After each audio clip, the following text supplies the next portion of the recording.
Friends, welcome back to my channel. તમને બધાને કેમ છે? મજામાં હશો. તો સમાગમ કરતા પહેલા કે પછી કઈ પ્રકારની સ્વચ્છતા રાખવી જોઈએ? ફ્રેન્ડ્સ, આ વિષય છે ને ખૂબ જ અઘરો વિષય છે.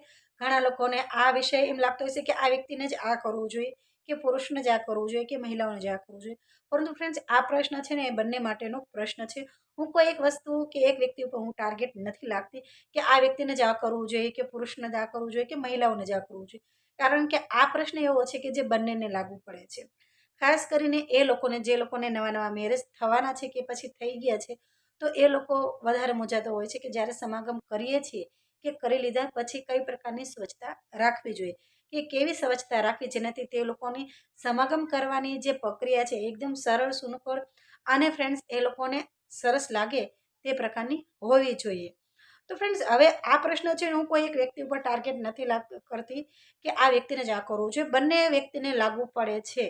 કેમ કે એવું જરૂરી નથી કે પુરુષો જ તે કોઈ પ્રકારનું વ્યસન કરતા હોય છે, મહિલાઓ પણ વ્યસન કરતી હોય છે. તો તમે પણ આ પ્રકારના વ્યસન કરતા હો તો ત્યારથી જ મૂકી દો, જેનાથી તમારી સેક્સ લાઈફ ખૂબ જ સારી થાય. ફ્રેન્ડ્સ, જ્યારે પણ પ્રથમવાર કોઈ મહિલા કે પુરુષ ચુંબન કરતા હોય છે, તો એ લોકોને કોઈ એક વ્યક્તિના મોઢામાંથી જ્યારે દુર્ગંધ આવે છે તો એ લોકો જે ચુંબન કરતા હોય છે એ બંધ કરી નાખે છે, કે પછી એને ગમતું નથી સારું લાગતું. તો બંનેમાંથી કોઈ પણ એક વ્યક્તિને એ વસ્તુ ગમતી નથી. કેમ કે જે સામેવાળી વ્યક્તિ છે, જે તમારું પાર્ટનર છે, એને જો તમારા મોઢામાંથી વાસ આવતી હોય તો એ લોકો કિસ નહીં કરે. તો તમને પણ આવી તકલીફ થતી હોય તો તમારે શું કરવાનું છે? મોઢામાંથી જ્યારે દુર્ગંધ આવતી હોય છે તો બ્રશ કરી નાખવાનું છે. માઉથ વોશ આવે છે તેનો પણ ઉપયોગ કરવાનો છે, જેનાથી તમારા મોઢામાંથી વાસ ન આવે. કે પછી ફ્રેન્ડ્સ, તમે એવા વસ્તુ ખાઓ છો જેનાથી પણ મોઢામાં વાસ આવતી હોય છે. કઈ પ્રકારની વસ્તુ છે? તો ફ્રેન્ડ, કાંદા છે, લસણ છે, હિંગ છે. આ બધી એવી વસ્તુ છે જે ખાવાથી મોઢામાં અતિ પ્રકારની દુર્ગંધ આવતી હોય છે. કે પછી તમાકુ છે, બીડીનું વ્યસન છે, સિગરેટનું વ્યસન છે, દારૂનું વ્યસન છે. દારૂનું વ્યસનથી તો ફ્રેન્ડ આખા શરીરમાં ખૂબ જ વાસ આવતી હોય છે. તો તમારા પાર્ટનરને એ વસ્તુ નથી ગમતી. અત્યારે તો તમે જોશો તો મહિલાઓ પણ પાન માવા ખાતી હોય છે, સિગરેટ પીતી હોય છે, કે પછી દારૂનું વ્યસન પણ કરતી હોય છે.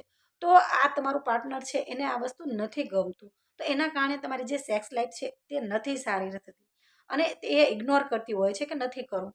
તો ફ્રેન્ડ્સ, તમારે આ જે વસ્તુ તમે કરો છો ને એ અત્યારથી જ બંધ કરી નાખો.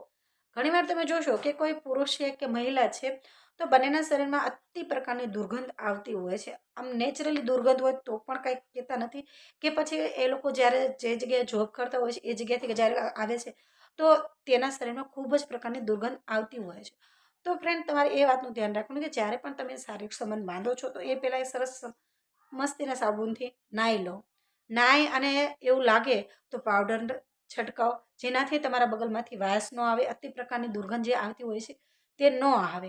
અને ફ્રેન્ડ્સ, આવી રીતે કરો તો તમારા શરીરમાંથી વાસ ન આવે. અને પછી બીજું ફ્રેન્ડ, કે તમારા શરીરમાં ખૂબ જ વાસ આવતી હોય તો કપડાં તમે એવા પહેરો જેનાથી તમારા શરીરમાં વાસ ન આવે. જેમ કે ખુલ્લા કપડાં પહેરો, કોટનના કપડાં પહેરો, જેનાથી જે પરસેવો હોય છે ને એ પરસેવો શૂષી લે, જેનાથી શરીરમાંથી દુર્ગંધ ન આવે. પછી ફ્રેન્ડ્સ, તમારે જ્યારે પણ તમે સમાગમ કરો છો તો તરત જ બંને, મહિલા કે પુરુષે, બંને એને પેશાબ જરૂર કરી લેવો, જેનાથી જે જીવાત કે જીવજંતુ હોય છે તે છે ને, બેક્ટેરિયા જે હોય છે તે અંદર ન જાય, તે બહાર નીકળી જાય. એટલે ફરજિયાત જ્યારે પણ તમે સમાગમ કરો છો એ પછી ફરજિયાત બંને એને બાથરૂમ કરી નાખવું, જેનાથી જે બેક્ટેરિયા છે તે અંદર ન જાય. તો આવું પણ જરૂર કરવું જોઈએ. જ્યારે પણ તમે શારીરિક સંબંધ બાંધો છો તો એ પહેલાં તમે જે જગ્યાએ સમાગમ કરો છો તો તે જગ્યા પણ ચોખ્ખી હોવી જોઈએ. ઘણીવાર એવું થાય છે કે જ્યારે પણ સમાગમ કરો છો તો એ જગ્યા સારી નથી હોતી, તો એના કારણે પણ ઇન્ફેક્શન ફેલાતું હોય છે. એ વાતાવરણ અનુકૂળ હોતું નથી, એના કારણે પણ તમને ફાવતું નથી હોતું. તો આ બધું ખૂબ જ ધ્યાન રાખવા જેવી બાબત છે. એટલે પ્રથમવાર જ્યારે આ વસ્તુ કરો છો તો ત્યારે એ વાતનું ખાસ ધ્યાન રાખો. પછી ફ્રેન્ડ્સ, કે તમારું પાર્ટનર જો કોઈ પણ પ્રકારનું વ્યસન કરતી હોય તો એ વસ્તુનું ના પાડો. અને એવું લાગે તો ધાણા દાળ છે, એલચી છે, આ બધી વસ્તુનું સેવન કરો, જેનાથી મોઢામાંથી સુગંધ આવે, વાસ ન આવે. તો ફ્રેન્ડ, આ માહિતી તમને થોડી પણ જો હેલ્પફુલ લાગી તો પ્લીઝ યાર લાઈક શેર જરૂર કરી નાખજો. ચેનલ બનાવો તો સબસ્ક્રાઈબ કરી નાખજો. અત્યારે માટે બાય.